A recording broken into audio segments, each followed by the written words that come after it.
মানুষ কি মনে করে তারা শুধু এটা বলেই অব্যাহতি পেয়ে যাবে যে আমরা ঈমান এনেছি, অথচ তাদেরকে পরীক্ষা করা হবে না? আল্লাহ তাআলা যুগে যুগে প্রত্যেক প্রজন্মের মানুষকে পরীক্ষা করেন। কাউকে তিনি পরীক্ষা ব্যতীত মুমিন অথবা কাফিরের কাতারে অন্তর্ভুক্ত করেন না।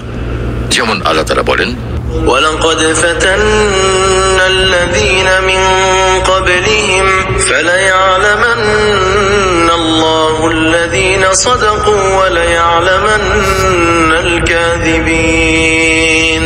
আমি তাদেরকেও পরীক্ষা করেছি যারা তাদের পূর্বে ছিল।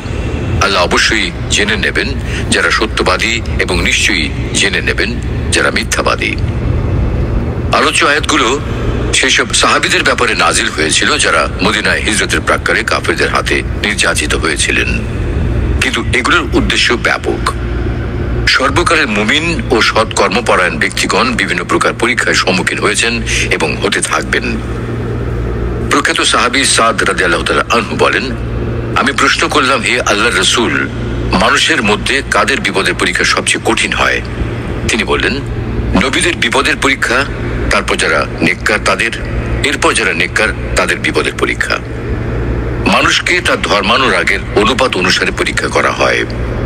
তুলনামূলকভাবে যে লোক বেশি ধার্মিক তার পরীক্ষাও সেই অনুপাতে কঠিন হয়ে থাকে, আর যে ব্যক্তি দ্বীনের ক্ষেত্রে শিথিল হয়ে থাকে তাকে সে মোতাবেক পরীক্ষা করা হয়।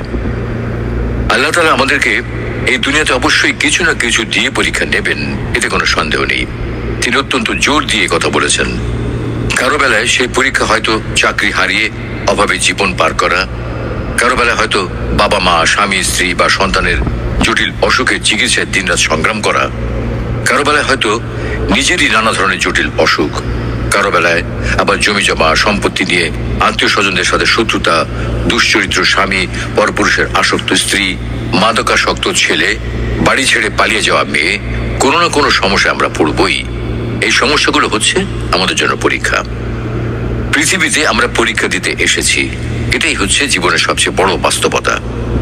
কিন্তু বিনোদনের রঙিন দুনিয়া, নাটক, সিনেমা, সিরিয়াল আমাদেরকে এই বাস্তবতা ভুলিয়ে দিতে চেষ্টা করে। আমরা প্রতিদিন নানা ধরনের বিনোদনে বুঁদ হয়ে জীবনের কষ্ট ভুলে থাকার চেষ্টা করি।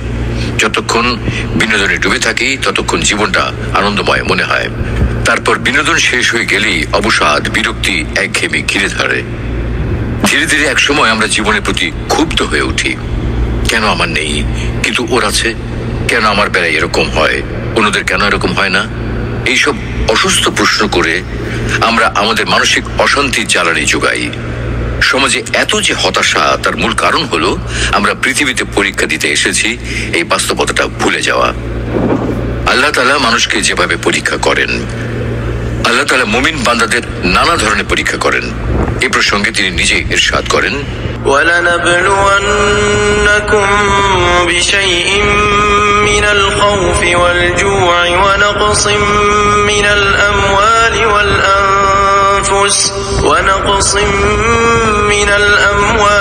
وَالْأَنفُسِ وَالثَّمَرَاتِ وَبَشِّرِ الصَّابِرِينَ।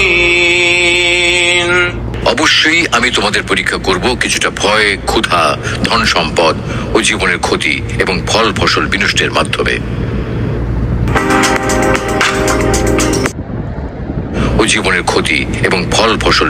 মাধ্যমে।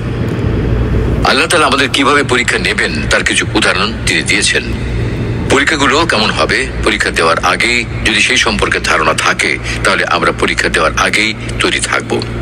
ফলে যখন পরীক্ষা শুরু হবে তখন পরীক্ষা পাশ করা সহজ হয়ে যাবে। যারা জীবনে অনেকবার কঠিন বিপদে পড়েছেন তারা হয়তো লক্ষ্য করেছেন যে যদি চিন্তা করে বের করা যায় কেন বিপদটা হয়েছে, কতদিন তা চলতে পারে এবং বিপদটা কিভাবে একসময় শেষ হয়ে যেতে পারে, তখন সেই বিপদ ধৈর্য ধরে পার করাটা অনেক সহজ হয়ে যায়। এ কারণে পূর্ব প্রস্তুতি থাকলে জীবনটা সহজও হয়ে যায়। ভয়ের পরীক্ষা।